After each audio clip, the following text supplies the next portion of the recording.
चलिए मंगलाचरण प्रारंभ करते हैं।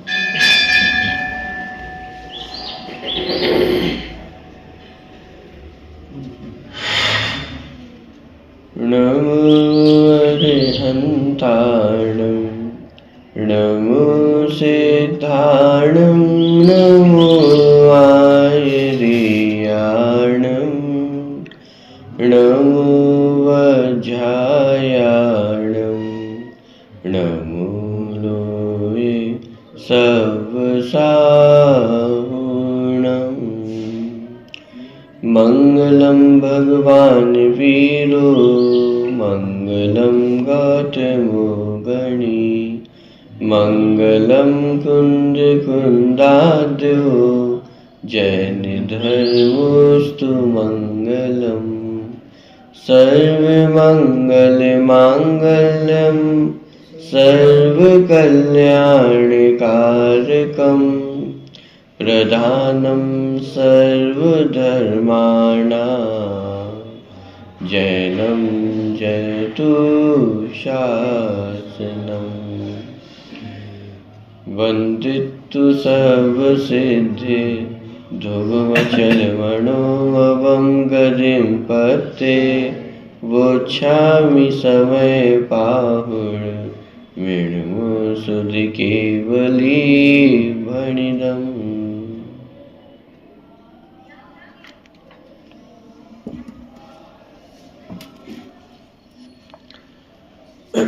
सातवीं गाथा की चर्चा अपनी चल रही थी। प्रश्न क्रमांक 77 गाथा का पाठ एक बार ऐसे करते हैं।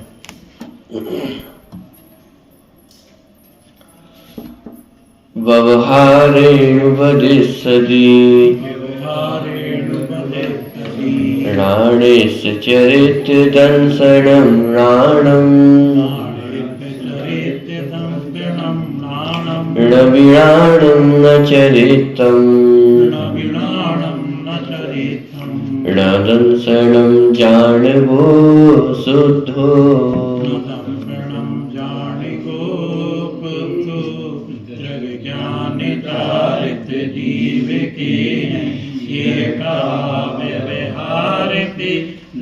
ज्ञान दर्शन चरण जाय तुझ है परमार्थ की। चलिए प्रश्न क्रमांक 80 पे, हालांकि 81वें नंबर के प्रश्न की चर्चा भी थोड़ी सी हुई थी। 80वें नंबर के अंतिम से चर्चा कर लेते हैं। अभी तक जो चर्चा हुई थी मूल गाथा का जो अर्थ था उसको स्पष्ट करते हुए कि जो ज्ञान दर्शन और चारित्र के भेद हैं यह व्यवहार से आत्मा के कहे जाते हैं और निश्चय नय से देखा जाए, शुद्ध नय से देखा जाए तो वास्तव में आत्मा में या अथवा ज्ञायक भाव में ना ज्ञान है, ना दर्शन है, ना चारित्र है। ये गाथा का एक सामान्य अर्थ है। उसका विशेषार्थ करते हुए अभी तक अपन ने समझा था कि हालांकि यहाँ पे लिखा है कि आत्मा में अथवा ज्ञायक भाव में ज्ञान दर्शन चारित्र नहीं है, लेकिन यहाँ पे ज्ञान दर्शन चारित्र नहीं है कहने का तात्पर्य ऐसा नहीं है कि आत्मा में ज्ञान दर्शन चारित्र है ही नहीं। यहाँ कहने का तात्पर्य यह है कि भेद रूप उनकी सत्ता नहीं है, एक अभेद रूप से ज्ञायक भाव में रहते हैं, भेदात्मक रूप से उनकी सत्ता आत्मा में नहीं है। दूसरी बात, अनुभूति के काल में जब निर्विकल्प अनुभूति होती है तो वहां पे ज्ञान दर्शन चारित्र भेद रूप से जानने में नहीं आते हैं, एक अभेद ही उनकी अनुभूति होती है।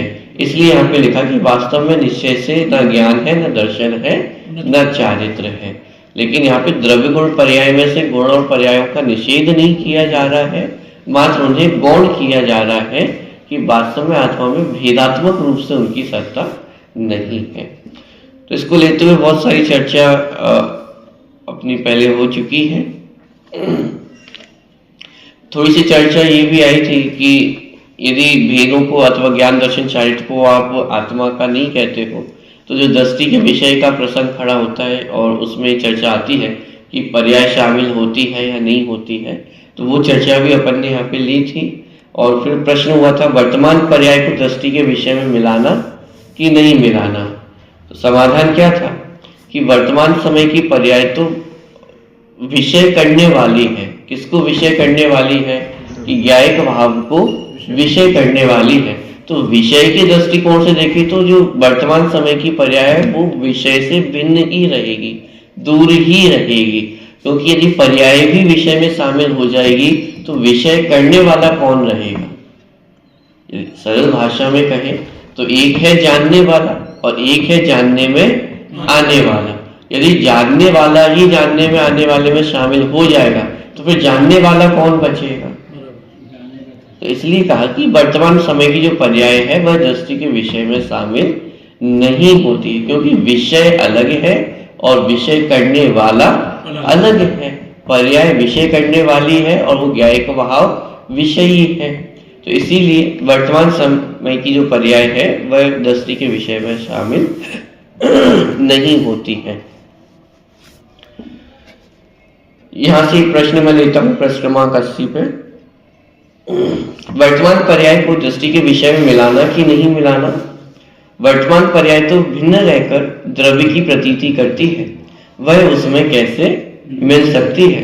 पर्याय अभेद अखंड द्रव्य की ओर ढलती है, इस अपेक्षा अभेद कही जाती है, पर वह दृष्टि के विषय में शामिल नहीं होती, वह तो भिन्न रहकर द्रव्य को विषय बनाती है। निर्मल पर्याय भी बहिर्तत्व है, अंतस्तत्व नहीं है। उसे भी गौण करके द्रव्य स्वभाव का आश्रय लेने पर निर्विकल्प अनुभव होता है और वही धर्म है। इतनी चर्चा अपनी हो चुकी थी, इसलिए मैं अलग से चर्चा नहीं ले रहा हूं। अब यहां से एक प्रश्न आया था, यदि कोई कहे कि अशुद्धता अर्थात अशुद्ध पर्याय से छूटने की बात तो करते हो, पर शुद्धता अर्थात शुद्ध पर्याय से छूटने की बात क्यों नहीं करते? क्योंकि जब आप ये कह रहे हो कि आत्मा पर्यायों से भिन्न है, पर्याय दृष्टि का विषय नहीं है, तो फिर पर्याय मात्र से आप छूटने की बात करो ना, अकेले अशुद्ध पर्याय से छूटने की बात क्यों करते हो? जब निर्मल पर्याय को भी बहिर्तत्व कहा जा रहा है तो फिर निर्मल पर्याय से भी छूटने की बात करनी चाहिए। जैसे आश्रम बंध को छोड़ने की बात करते हैं, कषायों को छोड़ने की बात करते हैं, ऐसे ही संवर्ण निर्जला मोक्ष को भी छोड़ने की बात करो। लेकिन उपदेश तो उल्टा दिया जाता है, आश्रम बंध को छोड़ने का उपदेश दिया जाता है और संवर्ण निर्जला मोक्ष को ग्रहण करने का उपदेश दिया जाता है। तो फिर ऐसा भेद क्यों किया जा रहा है? जब पर्याय मात्र बहिर्तत्व है तो फिर उस पर्याय में भेद क्यों है? इस प्रकार का प्रश्न यहाँ पे है। उससे कहते हैं कि वह शुद्ध पर्याय द्रव्य पर लक्ष्य करती है, इसलिए उससे छूटने की बात नहीं करते।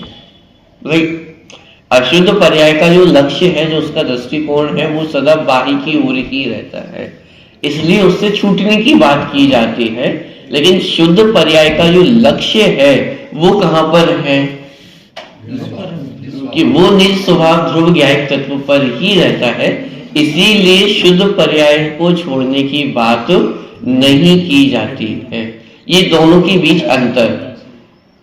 अब ध्यान देना, यहाँ पे दो प्रकार की पर्याय है, अशुद्ध पर्याय और शुद्ध पर्याय। अशुद्ध पर्याय का लक्ष्य कहाँ पे है? पर संयोगों की तरफ है, शरीर की तरफ है, इसलिए उसे छोड़ने की बात की। शुद्ध पर्याय का लक्ष्य कहाँ पे है? निज स्वभाव पर है, इसलिए उसे छोड़ने की बात नहीं की जा रही है। तो फिर आप ये क्यों कहते हो कि पर्याय बहिर्तत्व है, निर्मल पर्याय भी बहिर्तत्व, ऐसा आप क्यों कहते हो? उसको कहने का तात्पर्य है कि मैं पर्याय पे लक्ष्य ना करूं। पॉइंट समझना, शुद्ध पर्याय का लक्ष्य तो ज्ञायक की ओर ही रहेगा, लेकिन मेरा लक्ष्य कहाँ रहेगा? मोक्ष बना रहा है, सीधी बात है कि यदि मेरा लक्ष्य पर्याय मात्र पे रहेगा तो निर्विकल्प अनुभूति प्रकट नहीं होगी, इसीलिए पर्याय मात्र को बहिर्तत्व कहा, चाहे अशुद्ध पर्याय हो अथवा निर्मल पर्याय हो। निर्मल पर्याय का लक्ष्य भी कहाँ पे है? ध्रुव स्वभाव पर है। तो मेरा लक्ष्य भी कहाँ होना चाहिए? ध्रुव स्वभाव पर ही होना चाहिए। हाँ, इसलिए माने मुख्य प्रयोजन तो निर्विकल्प अनुभूति को प्राप्त होना है, और निर्विकल्प अनुभूति की प्राप्ति पर्याय का लक्ष्य करके संभव नहीं है। अशुद्ध पर्याय के लक्ष्य से तो होगी ही नहीं, लेकिन निर्मल पर्याय के लक्ष्य से भी निर्विकल्प अनुभूति प्रकट नहीं हुई, क्योंकि वो निर्मल पर्याय भी निर्मलता क्यों है उसमें, क्योंकि ज्ञायक तत्व का आश्रय है। यदि उस निर्मल पर्याय में ज्ञायक तत्व का आश्रय ना हो तो निर्मल पर्याय में शुद्धता कहां से आएगी? बात समझ आ रही है? तो उससे कहते हैं कि वह शुद्ध पर्याय द्रव्य पर लक्ष्य करती है, इसीलिए उससे छूटने की बात नहीं करते। यदि कोई कहे कि जिस प्रकार गुणी में गुणों को गुणभेद को गौण करते हो उसी प्रकार पर्याय को भी गौण करो, पर उसका यह कहना ठीक नहीं है, क्योंकि पर्याय तो द्रव्य से भिन्न रहकर उसे विषय बनाते हैं, वह त्रिकाली द्रव्य में है ही नहीं। इस बात को अच्छी तरह समझ लेना चाहिए।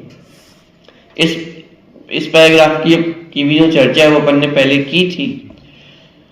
मूल बात यह है, प्रश्न किया जा रहा है कि जिस प्रकार गुणों को हम द्रव्य में ही अभेद रूप से शामिल कर लेते हैं, वैसे ही पर्यायों को भी आप अभेद रूप से उनको शामिल कर लो, तो उसमें क्या समस्या है? तो उसका समाधान यहाँ पे दिया कि पर्याय तो विषय करने वाली है, इसलिए उसे द्रव्य में शामिल नहीं किया जा सकता है। गुणों को शामिल कर लिया जाता है, क्योंकि गुणों के अखंड पिंड का नाम ही द्रव्य है, तो गुण अभेद रूप से द्रव्य में शामिल हो जाते हैं। लेकिन पर्याय को यहाँ पे शामिल क्यों नहीं किया जा सकता है? क्योंकि पर्याय लक्ष्य करने वाली है और वो द्रव्य अपने आप में लक्ष्य है, इसलिए लक्ष्य और जो लक्ष्य करने वाला है उसको आपस में मिलाया नहीं जा सकता है, इसलिए यहाँ पे दोनों में भिन्नता की बात की गई है। अब देखिए, यद्यपि भेद भी वस्तु का अंश है और उसका जानना राग का कारण भी नहीं है, क्योंकि अरहंत परमात्मा द्रव्य गुण पर्याय भेद अभेद लोक अलोक सभी को जानते हैं, पर उनको राग उत्पन्न नहीं होता। अब देखिए, पहले जो चर्चा करके आए थे वहां पे ये कहा था कि चूंकि हमें निर्विकल्प अनुभूति को प्राप्त होना है, और निर्विकल्प अनुभूति तभी हो सकती है जब अभेद पर दृष्टिकोण हो। भेद पे लक्ष्य होगा तो निश्चित रूप से राग उत्पन्न होगा ही होगा। ये एक बात अपन पहले करके आ चुके हैं। अब उसमें दूसरी बात ये कह रहे हैं कि यद्यपि जो भेद है वो भी वस्तु का अंश ही है, माने वस्तु का स्वभाव ही है। माने जैसे अभेदपना वस्तु का अंश है, वस्तु का स्वभाव है, ऐसे ही भेद भी वस्तु का ही स्वभाव है। जैसे भेदा भेद अपन कहते हैं कि वस्तु का स्वभाव कैसा है, भेदा भेदात्मक है, अनेकांतात्मक है ना, नित्य अनित्य तत् अतत्, ऐसे ही भेद अभेद ये भी वस्तु का स्वभाव है। जैसे अभेद वस्तु का स्वभाव है वैसे ही भेद भी वस्तु का स्वभाव है, क्योंकि यदि भेद वस्तु का स्वभाव ना हो तो द्रव्य गुण पर्याय ये तीन चीजें कैसे हो? पॉइंट पकड़ में आ रहा है? तो यहाँ पे कहा जा रहा है यद्यपि भेद भी वस्तु का अंश है और उसका जानना राग का कारण नहीं है। क्यों? क्योंकि स्वभाव की जानकारी कभी भी राग का कारण नहीं होती है, क्योंकि अनंत परमात्मा द्रव्य गुण पर्याय भेद अभेद लोक अलोक सभी को जानते। यहाँ पे लॉजिक दिया कि जो अनंत भगवान है वे तो द्रव्य गुण पर्याय लोक अलोक सबको भेदा भेदात्मक रूप से जान रहे हैं। तो यदि भेद को जानना राग का कारण हो तो सबसे ज्यादा राग तो अनंत भगवान को होना चाहिए, क्योंकि जितने वेदों को हम जानते हैं उससे तो अनंत गुणा वेदों को अनंत भगवान जान ही रहे ना। उनके ज्ञान से तो कोई भी द्रव्य अछूता नहीं रहा है। तो क्योंकि अनंत परमात्मा द्रव्य गुण पर्याय भेद अभेद लोक अलोक सभी को जानते हैं, पर उनको राग उत्पन्न नहीं होता। तथापि राग को भेद के जानने पर रागी को भेद के जानने पर राग उत्पन्न होता ही है, विकल्प उत्पन्न होते ही हैं। उनसे पुण्य बंध तो होता है, परंतु सम्यक दर्शन की अबंध पर्याय उत्पन्न नहीं होती। इसीलिए जब तक रागादिक का अभाव नहीं होता तब तक भेद को गौण करके अभेद का अनुभव करना चाहिए। ये अपन ने पहले भी चर्चा ली थी कि यद्यपि भेद राग का कारण नहीं है, भेद को जानना भी राग का कारण नहीं है, लेकिन वर्तमान में हम सभी कैसे हैं, राग दशा से युक्त है, क्षयवशम ज्ञानी है। क्षयवशम दशा में राग अवस्था में जब भी जीव के सामने विकल्प खड़े होते हैं, ऑप्शंस खड़े होते हैं, तो वहां राग होता ही होता है। अब जब तक जीव रागात्मक अवस्था को प्राप्त है तब तक ये अवस्था बनेगी ही बनेगी। जहां तक भेद खड़े होंगे तब तक वहां पे राग खड़ा होगा ही होगा। जैसे उदाहरण के तौर पर हमें कोई भी दो विकल्प, भोजन में हमें कोई भी दो विकल्प दिए जाएं तो उसमें राग होगा कि नहीं होगा? साहब रोटी लेंगे कि पराठा लेंगे? तो एक न एक वस्तु के प्रति हमें राग होगा ही होगा। भले ही हम भाषा में ये कहे कि साहब कुछ भी चल जाएगा, लेकिन फिर भी अंतरंग में किसी एक वस्तु के प्रति राग अधिक होता है, एक के प्रति कम होता है। मन में एक हर्ष की भावना होती है। मान लीजिए आपके मन में चल रहा है कि रोटी मिल जाए तो ज्यादा अच्छा है, भले भाषा में आपने क्या कहा कि कुछ भी मिल जाए चल जाएगा, लेकिन अंतरंग में राग किसके प्रति बैठा हुआ है? रोटी के प्रति बैठा हुआ है। तो यदि रोटी मिल गई तो आपको हर्ष अधिक होगा। तो ये जो राग की व्यवस्था है, जहां विकल्प मिलेंगे, जहां ऑप्शंस मिलेंगे, वहां हमारा राग द्वेष कार्य करता ही करता है। और ये जो कंडीशन है रागात्मक दशा की कंडीशन, जब तक क्षयवशम ज्ञानी है, राग सहित है, तब तक ये अवस्था होती ही होती है। अब सेम दशा शुभ क्रियाओं में भी होगी। जितनी हमारी शुभ क्रिया है उनमें भी हमारा राग काम करता है। एक वस्तु के प्रति अधिक राग होगा, एक वस्तु के प्रति कम राग होगा, लेकिन वो राग की दशा होती ही होती है। सब कौन से ग्रंथ का स्वाध्याय आप करना पसंद करेंगे? कौन सी विनती पढ़ लें, आप ये निकालेंगे। कौन सी विनती हम पढ़े? तो ये राग हमारा काम कर रहा है ना, तब तो हम दो में से एक वस्तु को चूज करते हैं। जहां दो में से हम एक को चूज कर रहे हैं, इसका मतलब उसके प्रति राग अधिक है। अरे आत्मा के प्रति भी राग है या नहीं है? हाँ, ये बात अलग है कि पर पदार्थों के प्रति राग हो तो उसे पाप कहा जाता है, और आत्मा के प्रति राग हो, तीर्थंकर भगवंतों के प्रति राग हो, अरहंत सिद्ध आचार्य उपाध्याय साधु परमेष्ठी के प्रति राग हो, तो उसे धर्म की संज्ञा दी जाती है। लेकिन चूंकि यहाँ पे तो हमें मूल निर्विकल्प अनुभूति तक पहुंचना है, तो जिसे हम जिस राग को हम धर्म की संज्ञा दे रहे हैं वर्तमान में, उसे भी राग तो समझना ही होगा। उसका निषेध नहीं किया जा रहा है, व्यवहार भाषा में उसे भी धर्म कहा ही जाएगा। लेकिन वर्तमान में हमारा लक्ष्य कहां तक पहुंचना है? निर्विकल्प अनुभूति तक पहुंचना है, और उस निर्विकल्प अनुभूति को समझना है। तो उस निर्विकल्प अनुभूति के काल में राग मात्र कहां रह जाएगा कि दृष्टि के विषय से दूर ही रहता है। इसलिए यहाँ पे जो पूरी चर्चा की जा रही है कि भेद को लक्ष्य करना कि नहीं करना, कि भेद यद्यपि राग का कारण नहीं है, लेकिन वर्तमान दशा में, क्षयवशम दशा में, ये हमारी कमजोरी है कि जहां ऑप्शंस खड़े होते हैं, जहां विकल्प खड़े होते हैं, वहां राग होता ही होता है। इसीलिए यहाँ पे कहा कि किसी भी प्रकार के विकल्पों में उलझना नहीं है, किसी भी भेदों में उलझना नहीं है। इसलिए मूल गाथा में तो ज्ञान दर्शन चारित्र के भेदों का भी निरस्त किया कि आत्मा में ज्ञान भी नहीं है, दर्शन भी नहीं है और चारित्र भी नहीं है। तो फिर अन्य भेदों की तो हम चर्चा ही क्या करें? जगत के अन्य जो विकल्प हैं, भेद हैं, उन सबका तो अस्त हो ही गया, लेकिन जो ज्ञान दर्शन चारित्र रूप भेद थे उनको भी आचार्य ने अस्त किया कि आत्मा में ज्ञान नहीं है, दर्शन नहीं है, चारित्र नहीं। तो प्रश्न खड़ा हुआ तो फिर क्या है कि एक ज्ञायक भाव है, उस एक ज्ञायक भाव रूप से ही जो ज्ञायक भाव है वह अनुभूति में आता है। ठीक है, तो क्या इसका मतलब आत्मा में ज्ञान दर्शन चारित्र चले गए हैं? ज्ञान दर्शन चारित्र सबकी सत्ता आत्मा में बराबर विद्यमान है, उनकी सत्ता में कहीं कोई कमी आई नहीं है। लेकिन जब उसका वेदन होगा, अनुभूति होगी, तो वह निर्विकल्प रूप से ही होती है। बहुत सारे उदाहरण दिए जाते हैं, जैसे शिकंजी का आनंद लेना है तो कैसे आनंद ले सकते हैं?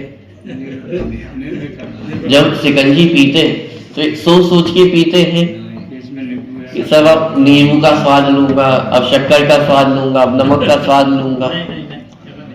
ऐसे भेद कर करके उसका आनंद लिया जाता है। ऐसे भेद कर करके यदि आनंद लेने जाएंगे तो कभी भी शिकंजी का आनंद ले ही नहीं पाएंगे। तो शिकंजी का यदि आनंद लेना है तो उसका उपाय क्या है कि साहब भूल जाओ, नींबू, शिकंजी में नींबू है, शक्कर है, नमक है, पानी है, शिकंजी में कुछ भी नहीं है। तो फिर क्या है? ये पी के देखो ना, ये जो है बस आनंद लेने की बात है। भेद विकल्पों में उलझेंगे तो उसका आनंद लेना संभव नहीं है। उसी तरह यहाँ पे कहा जा रहा है कि आत्मा में क्या क्या है। इस आप शब्दों में यदि समझाने जाएंगे तो विकल्प खड़े होंगे, विकल्प खड़े होंगे तो उस निर्विकल्प वस्तु का आनंद लेना संभव नहीं होगा। कि साहब अभी ज्ञान का आनंद लूं कि चारित्र का आनंद लूं? ऐसे विकल्प कर करके यदि आप आनंद लेने जाओगे तो आत्मा का आनंद आने वाला नहीं है। तो फिर क्या किया जाए?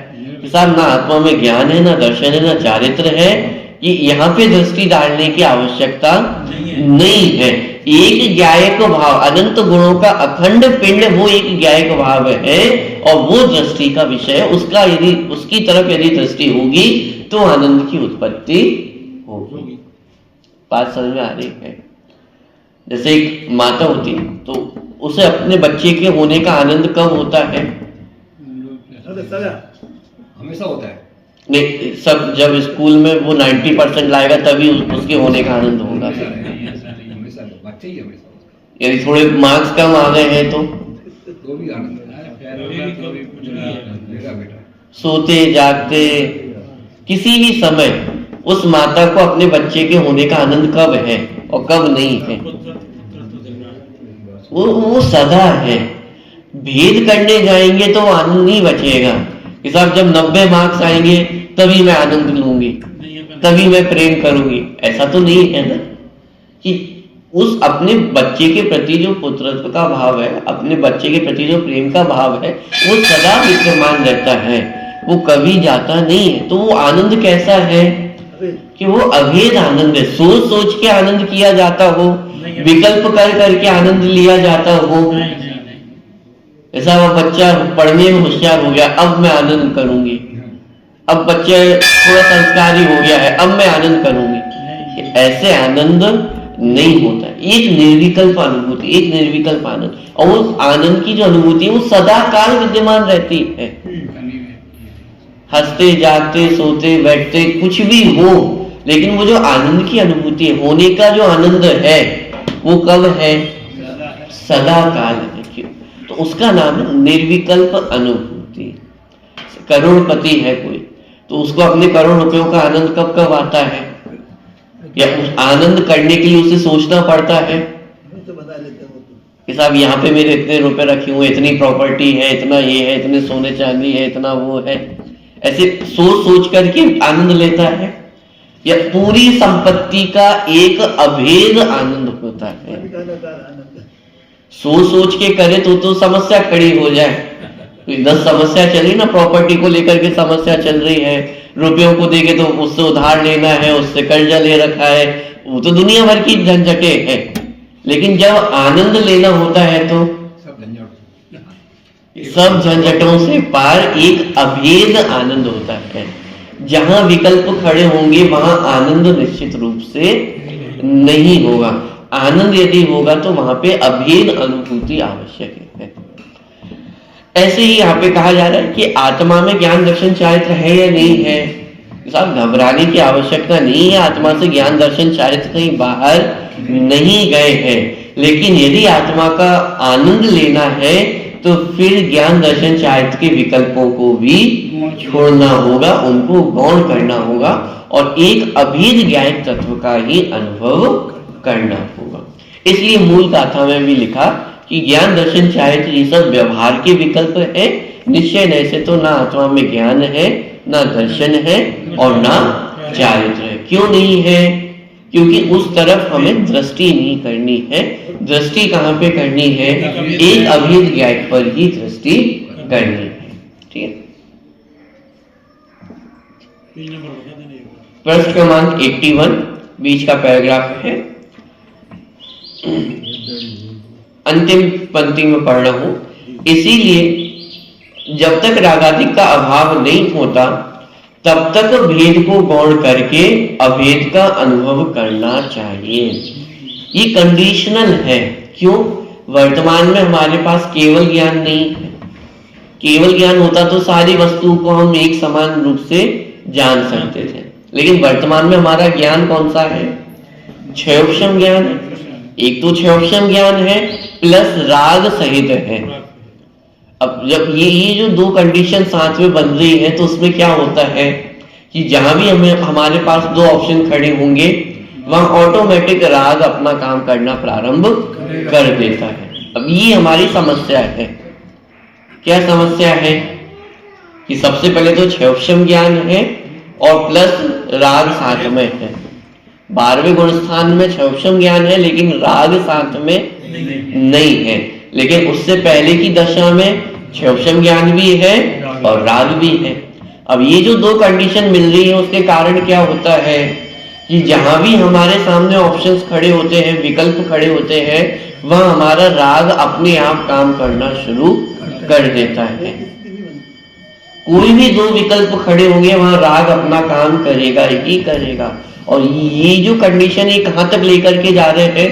मात्र बाह्य पर संयोगों तक ही नहीं, एक अभेद आत्मा में भी यदि हम ज्ञान दर्शन चारित्र का भेद खड़ा करेंगे तो वो ज्ञान दर्शन में भी हमें किसी के प्रति राग होगा और किसी के प्रति कम राग होगा। माने गुण गुणी के भेद में भी वो एक के प्रति राग होने की संभावना रहती ही रहती है। तो इसीलिए क्या किया जाए? इसलिए आचार्य ने कहा कि जब तक हम पूर्ण माने राग से रहित अवस्था को प्राप्त नहीं हो जाते हैं तब तक के लिए क्या करना चाहिए कि भेदों को गौण करके एक अभेद का लक्ष्य करना चाहिए। ये सीधा सा उपाय। भाई क्षयोक्षम ज्ञान है तो उसके कुछ नुकसान है तो कुछ फायदे भी हैं। केवल ज्ञान में हम गौण नहीं कर सकते हैं। केवल ज्ञान में तो सारी वस्तुएं एकदम प्रत्यक्ष प्रकट रूप से जानने में आती हैं। वहां कोई गौण रूप से जानने में आए, कोई मुख्य रूप से जानने में आए, ये केवल ज्ञान की व्यवस्था नहीं है। लेकिन क्षयोक्षम ज्ञान में एक फैसिलिटी हमारे पास है कि हम किसी को मुख्य कर सकते हैं और किसी को गौण कर सकते हैं। हम जिसे देखना चाहें उसे देख सकते हैं और जिसे ना देखना चाहें उसे नहीं देखते, हम आंखें बंद कर लेते हैं। ये फैसिलिटी केवल ज्ञान में नहीं है। केवल ज्ञान में तो संपूर्ण विश्व जानने में आ रहा है और केवल ज्ञान में आंखें बंद नहीं कर सकते हैं कि साहब ये अच्छा नहीं लग रहा है तो मैं आंखें बंद कर लूं, ऐसा नहीं होगा। इसलिए केवल ज्ञान के लिए अनंत वीर्य चाहिए, अनंत शक्ति चाहिए। क्यों? अनंत सामर्थ्य होगी तब आप पदार्थों को जानने की माने सामर्थ्य रख पाएंगे। यदि अनंत सामर्थ्य नहीं है आपके अंदर तो पदार्थ को जान भी नहीं पाओगे। हम तो छोटी छोटी यदि कोई भी गंदी चीज आ जाए सामने तो तुरंत अपनी नाक बंद कर लेते हैं, आंख बंद कर लेते हैं कि साहब मैं नहीं देख सकता। केवल ज्ञान में ये सुविधा नहीं है। केवल ज्ञान में तो पूरा 3 लोग, पूरा विश्व एक साथ ज्ञान का विषय बनता है और उसमें मुख्य गौण की व्यवस्था भी नहीं है कि साहब आत्मा को मुख्य कर दूं और बाकी सारी चीजें गौण कर दूं। ये तो अध्यात्म के जोड़ में कथन किया जाता है कि केवली भगवान भी किसको जान रहे हैं कि आत्मा को जान रहे हैं। अरे मात्र आत्मा को नहीं जान रहे, पूरा 3 लोग, पूरा विश्व उनके ज्ञान का विषय बनता है। लेकिन क्षयोक्षम ज्ञान में हमारे पास ये फैसिलिटी है कि मैं आत्मा को मुख्य करूं और बाकी सारी चीजें गौण कर दूं। आत्मा की तरफ अपनी आंखें खोलकर रखूं और बाकी सारी चीजों से अपनी आंखें बंद कर लूं। ये क्षयोक्षम ज्ञान की फैसिलिटी है, तो इसका उपयोग हम करें। सौक्ष्म ज्ञान की कोई कमजोरी है तो वो कमजोरी भी हमने जानी, लेकिन उसका कोई फायदा भी, तो उस जो फायदा है उसको अपन लाभ उठाएं उसका। तो लाभ ये है कि हम भेदों को गौण कर सकते हैं, भेदों की तरफ से हम आंखें बंद कर सकते हैं और एक अभेद ज्ञात तत्व की ओर हम दृष्टि कर सकते हैं। इसीलिए जब तक रागादिक का अभाव नहीं होता, कब तक?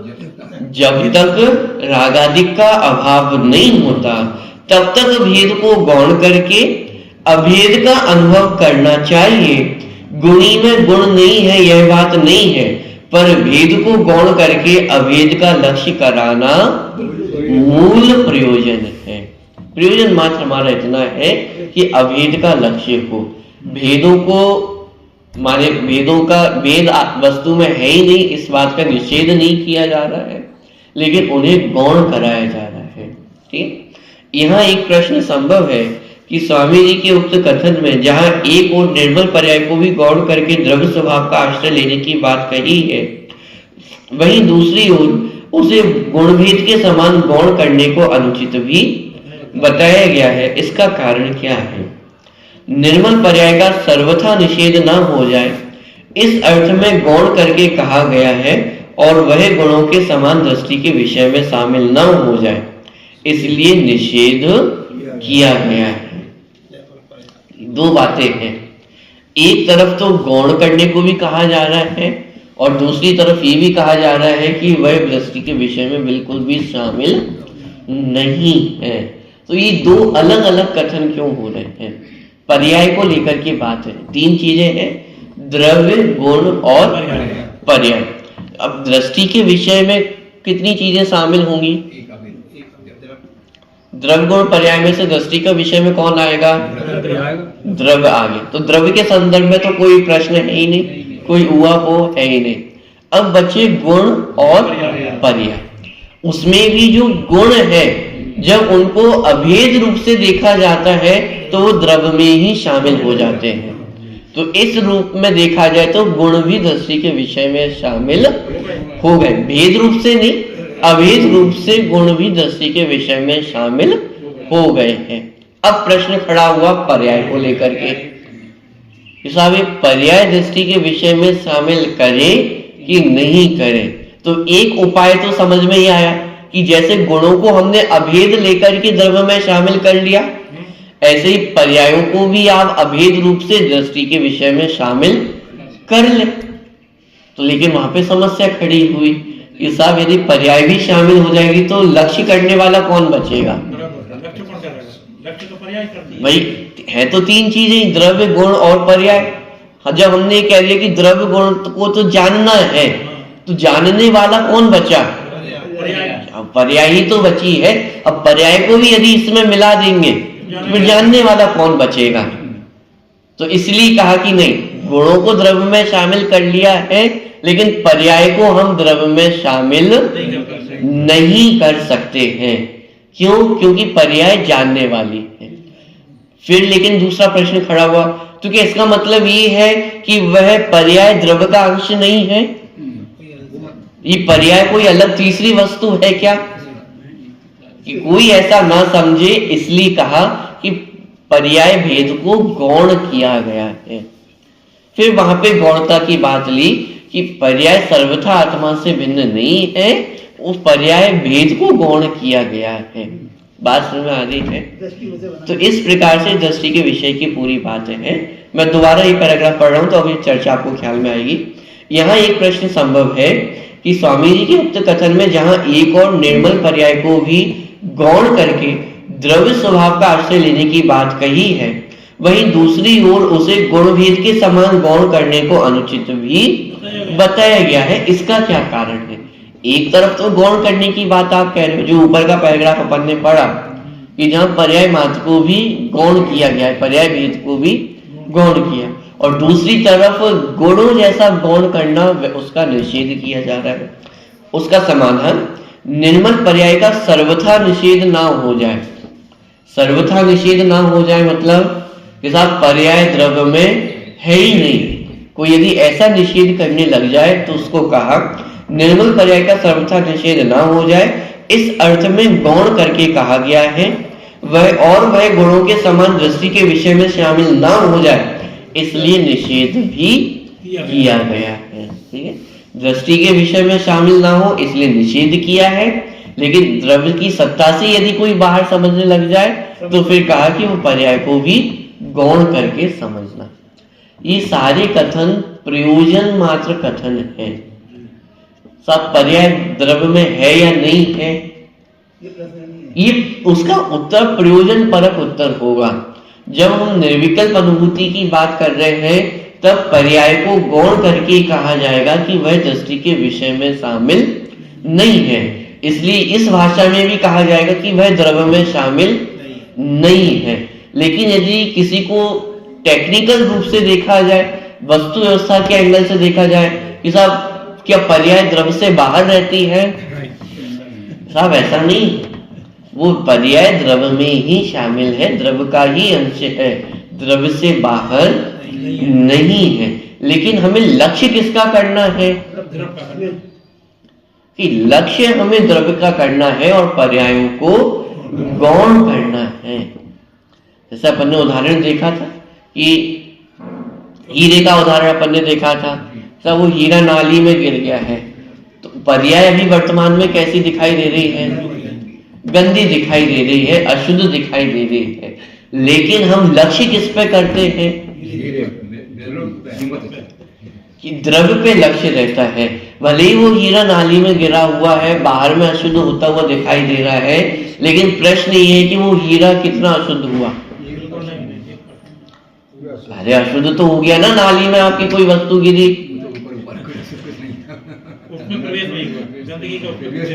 कि साथ जैसे वहां पे अशुद्धता होने पर भी हमारा लक्ष्य अशुद्धता पे रंज मात्र भी नहीं है, हमारा लक्ष्य कहां पर है, शुद्धता पे है। इसका मतलब हमारा लक्ष्य द्रव्य पे है। तो हमने क्या किया, पर्याय को गौण कर दिया और द्रव्य को मुख्य किया। तो जब द्रव्य को मुख्य किया तो हमें शुद्धता ही दिखाई दे रही है, अशुद्धता गौण हो गई। ऐसे ही पूछा जाए कि साहब नरक अवस्था में आपको क्या दिखाई दे रहा है, नारक अवस्था दिखाई दे रही है या जीव मात्र दिखाई दे रहा है। दोनों दृष्टिकोण है और दोनों का अपना अपना प्रयोजन है, लेकिन वर्तमान में हम किसको देखना चाह रहे हैं ये निर्भर करता है। वर्तमान में मैं मनुष्य पर्याय में हूं, ये बात भी सही है, लेकिन मनुष्य पर्याय में होने पर भी मैं हूं तो जीव ही हूं, तो ज्ञायक मात्र ही। अब प्रश्न ये खड़ा होता है कि आप किसकी ओर लक्ष्य करना चाहते हो, आपका लक्ष्य संयोगों की तरफ है, शरीर की तरफ है, या शुद्ध ज्ञायक तत्व की ओर है। ये सब शरीर तो है ना, तो हम कब मना कर रहे हैं, शरीर है ना। जैसे हीरे में गंदगी तो है ना, अब होता उल्टा है। जब आत्मा में हम कहते हैं कि आत्मा शुद्ध है तो हम कहते हैं शरीर तो है ना, और जब हीरे में बात करते हैं कि वो नाली में तो गिरा हुआ है, अशुद्धता तो है ना, तो आप उल्टा कहते हो कि नहीं वो शुद्ध तो है। अंतर समझ में आ रहा है हमारे दृष्टिकोण का। कीमत आ रही है ना। आत्मा में जब शुद्धता की बात करते हैं तो हमारा लक्ष्य अशुद्धता की ओर होता है। जब ही कहा जाता है कि आत्मा शुद्ध है तो हमारा लक्ष्य कहाँ होता है कि साहब आप कैसे शुद्ध कह सकते हो, अभी तो संसारी है, मनुष्य दशा में है, क्रोधी है, मानी है, पापी है, ये सारी अवस्था है या नहीं है। तो जब आत्मा की शुद्धता की बात की तो हमारा लक्ष्य कहाँ गया, अशुद्धता की ओर। और लेकिन जब हीरे की अशुद्धता की बात करते हैं तो हमारा लक्ष्य कहाँ पे रहता है, तो इसका मतलब चतुर तो हम बहुत है। हीरा हमसे छूट ना जाए इसलिए हमारा लक्ष्य कहाँ पे रहता है, शुद्धता पे लक्ष्य रहता है। दुनिया आकर के आपकी हीरे को कोसने लग जाए, दुनिया आकर के कह दे कि आपका हीरा बेकार है, कितना कितना भरोसा करोगे आप, और आपका लक्ष्य कहाँ पे रहेगा कि दुनिया अशुद्ध कहे लेकिन मेरे लिए तो वो हीरा कैसा है, शुद्ध ही है। और यहाँ साक्षात तीर्थंकर भगवान, अनंत भगवान हमसे कह रहे हैं कि ये ज्ञायक तत्व कैसा है, शुद्ध है। लेकिन साफ शरीर तो है ना, कषाय तो है ना। जहाँ अनंत भगवान आकर के हमसे कह रहे हैं कि ज्ञायक भाव शुद्ध है, वहां हमें उनकी बातों का भरोसा नहीं है, वहां हमारा लक्ष्य शुद्धता पे नहीं है। और वो नाली में गिरे हुए हीरे में भी हम शुद्धता खोज लेते हैं कि नहीं खोज लेते हैं। वो खदानों में पड़ा हुआ सोना भी मिट्टी से युक्त है कि शुद्ध है? आपको दिया जाए तो लोगे कि नहीं लोगे? कि नाटक नखरे होंगे कि नहीं साहब ऊपर की मिट्टी हटा के दो, नहीं तो हम नहीं ले रहे। कि अरे पूरी मिट्टी हमें दे दो, हम निकाल लेंगे। तो ऐसे ज्ञायक तत्व में हम भेद विज्ञान क्यों नहीं कर सकते हैं? निषेध नहीं किया जा रहा है, शरीर का, कषायों का, पापों का निषेध नहीं है, लेकिन उससे भिन्न ज्ञायक तत्व का लक्ष्य किए बिना शुद्धता उत्पन्न नहीं हो सकती। जिस प्रकार मिट्टी से युक्त सोने में यदि स्वर्ण का लक्ष्य ना किया जाए तो मिट्टी से भिन्न स्वर्ण की प्राप्ति भी संभव नहीं है। सोने की पहचान तो मिट्टी के बीच में ही करनी होगी ना। ऐसा नहीं है कि मिट्टी कोई अलग करके दे तब सोने की पहचान होगी। मिलावट भी करना है, उस मिलावट में ही हमें भेद विज्ञान करना होगा। और यदि उस मिलावट में हमने ये देख लिया कि साहब मिला हुआ है इसलिए सोना अशुद्ध हो गया है, तो फिर सोना कभी भी आपको प्राप्त नहीं हो सकता है। ऐसे ही ज्ञायक तत्व की प्राप्ति तो वर्तमान समय में ही करनी है। और वर्तमान समय में ये बात सही है कि अशुद्धता विद्यमान है, संसार दशा है, मनुष्य पर्याय है, कषाय है, ये सारी चीजें वर्तमान में विद्यमान है। लेकिन प्रश्न ये है कि हमारा लक्ष्य किस पे है? लक्ष्य पर्यायों पे है या लक्ष्य द्रव्य पे है? पर्यायों पे लक्ष्य होगा तो अशुद्धि ही उत्पन्न होने वाली है, क्योंकि जिसका लक्ष्य करेंगे वही उत्पन्न होगा। पर्याय में वर्तमान में अशुद्धता है तो अशुद्धता का लक्ष्य करेंगे तो अशुद्धता उत्पन्न होगी। वर्तमान में द्रव्य शुद्ध रूप से ही विद्यमान है, तो यदि शुद्धता का लक्ष्य होगा तो शुद्धता उत्पन्न होगी। इसलिए कहा कि द्रव्य का लक्ष्य करना और पर्यायों को निषेध करने की बात नहीं की जा रही है। निषेध कर देंगे तो निश्चयभासी हो जाएंगे, लेकिन निषेध नहीं किया जा रहा है, उसे गौण किया जा रहा है। हाँ, हमें भी दिखाई दे रहा है सोना वर्तमान में मिट्टी से युक्त है, तो यदि उसका हार बनाना है तो कोई मिट्टी लगा हुआ हार नहीं पहनेगा, साफ करके ही पहना जाएगा। लेकिन वर्तमान में हमें ये समझना है कि वो स्वर्णत्व मेरे पास रहे, वो स्वर्ण मुझसे छूटे नहीं। मेरे पास सोना रहेगा तो उसकी सफाई मैं कर लूंगा, उसका हार बनवाना है, चूड़ी बनवानी, जो कुछ करना है वो मैं कर लूंगा। लेकिन यदि सोना ही मेरे हाथों से छूट गया तो क्या बचा? फिर क्या बचेगा? ऐसे ही ज्ञायक तत्व पे यदि लक्ष्य रहेगा तो वर्तमान में आश्रम बंध का भी अभाव हो जाएगा, संवर निद्रा मोक्ष की प्राप्ति हो जाएगी। लेकिन यदि ज्ञायक तत्व ही हाथों से छूट गया तो फिर किसके आश्रय से आश्रम बंध दूर होगा और संवर निद्रा मोक्ष की प्राप्ति होगी? पॉइंट पकड़ में आ रहा है। इसलिए आश्रय किसका करना है? आश्रय संवर निद्रा मोक्ष का नहीं है। जैसे सोने में आश्रय हार का नहीं है, आश्रय चूड़ी का नहीं है, आश्रय किसका है? स्वर्णत्व का आश्रय। स्वर्णत्व का आश्रय होगा तो हार, चूड़ी, जो कुछ आपको चाहिए वो सब मिल जाएगा। लेकिन यदि स्वर्णत्व ही हाथों से छूट गया तो ऐसे ही ज्ञायक तत्व का आश्रय है। ज्ञायक तत्व का आश्रय होगा तो संवर निद्रा मोक्ष सबकी प्राप्ति हो जाएगी। लेकिन यदि ज्ञायक भाव ही हाथों से छूट गया तो आश्रम बंध की श्रृंखला तो चल ही रही, बात समझ में आ रही है। तो यहाँ भेदों का निषेध नहीं किया गया है, पर्याय का निषेध नहीं किया गया है, पर्यायों को गौण किया गया है। और ये गौण करने की व्यवस्था हम बहुत अच्छे से जानते हैं। लौकिक में तो पग पग पे हम ये गौण मुख्य गौण करते ही करते हैं। आप व्यापार करते हो तो मुख्य गौण करते हो या नहीं करते हो? क्या सारे ग्राहक आपकी एक जैसी आते हैं? सब अच्छे स्वभाव के ही आते हैं? कुछ तो बहुत खड़ूस भी आते हैं, कुछ बहुत समय बर्बाद करने वाले भी आते हैं। लेकिन आपकी भाषा कैसी होती है? सबके साथ मधुर होती है, सबके साथ एक जैसी होती है। क्यों? क्योंकि आप सारी बाकी चीजों को गौण कर देते हो और एक ग्राहकत्व पने को ही मुख्य रखते हो कि साहब कैसा भी हो ये हमारा ग्राहक है। ग्राहक है, ये मुख्य है और बाकी सारी चीजें गौण है, तब जाके हम व्यापार करते हैं ना। तो ये मुख्य गौण की व्यवस्था जहां हमारा प्रयोजन सत्ता हुआ दिखाई देता है, वहां तो हम तुरंत कर लेते हैं।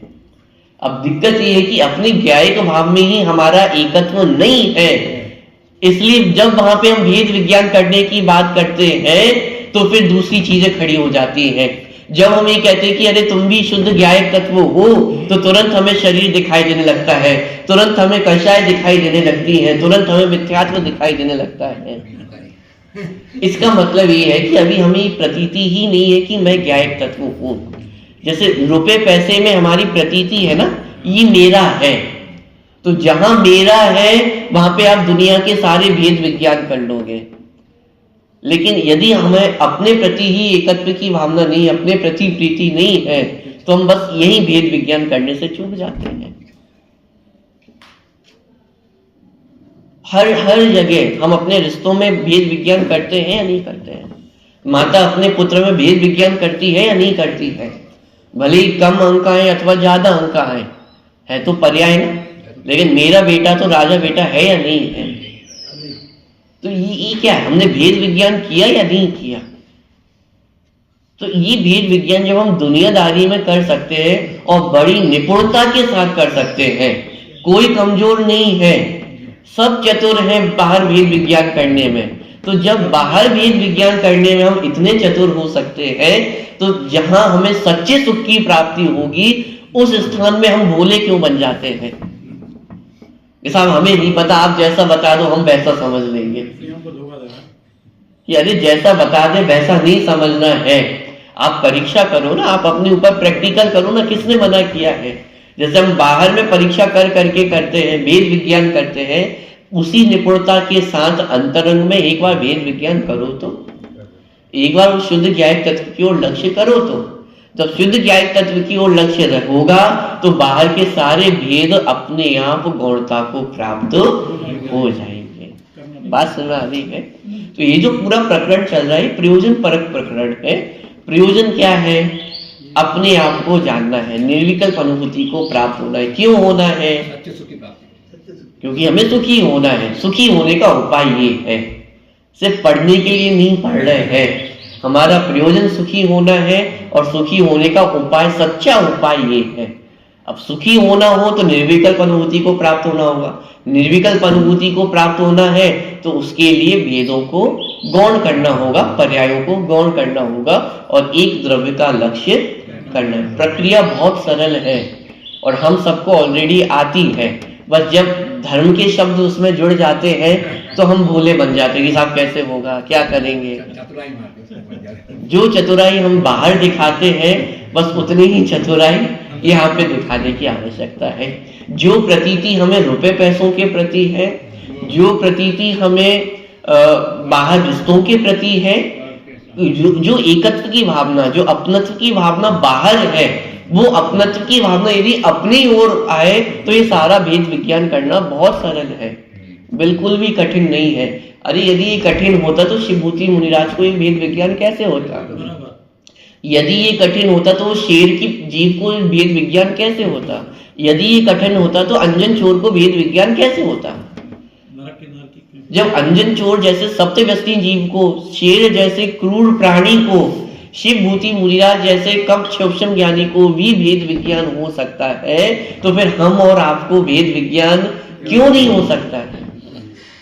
इसका मतलब ज्ञान किसी के पास कम नहीं है, बस उस ज्ञान को यहाँ पे लगाने की देरी है, सही जगह उसका प्रयोग करना है। ठीक है, तो यहाँ पे जो चर्चा अपनी ली थी कि निर्मल पर्याय का सर्वथा निषेध ना हो जाए, इस अर्थ में गौण करके कहा गया है और वह गुणों के समान दृष्टि के विषय में शामिल ना हो जाए, इसलिए निर्मल पर्यायों का भी निषेध किया गया है। विशेष चर्चा और अपन आगे करेंगे।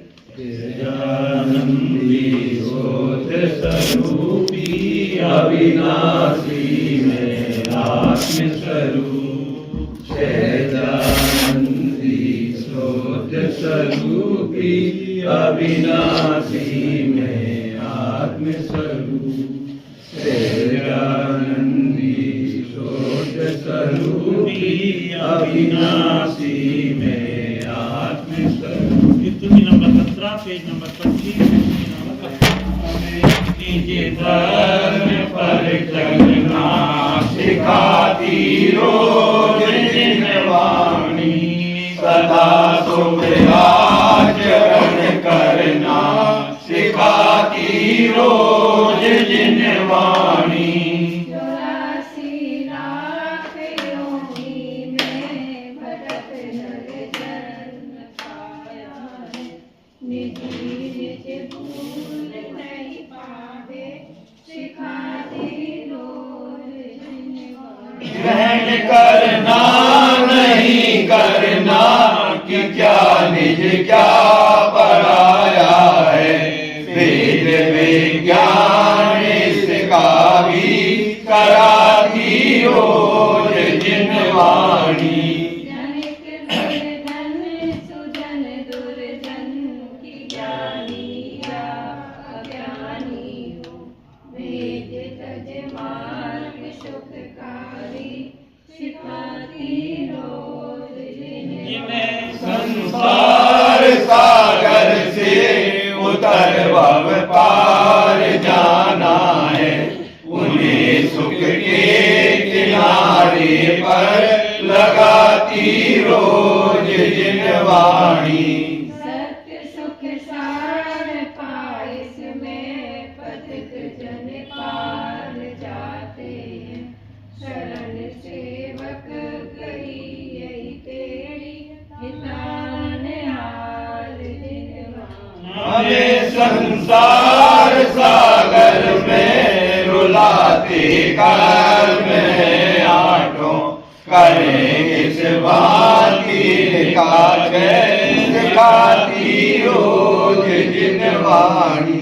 करे जो भाग्य मन निर्मल, कठन कर शील गिर जावे, मार्ग से विपुल में जानेगा, सिखाती रोज जिन वाणी। हमें गिरवान पर चलना सिखाती रोज जिन वाणी, सदा शुभ आचरण करना सिखाती रोज जिन वाणी। के ज्ञान से सूर्य लुकालो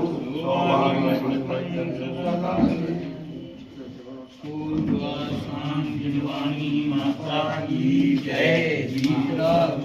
जय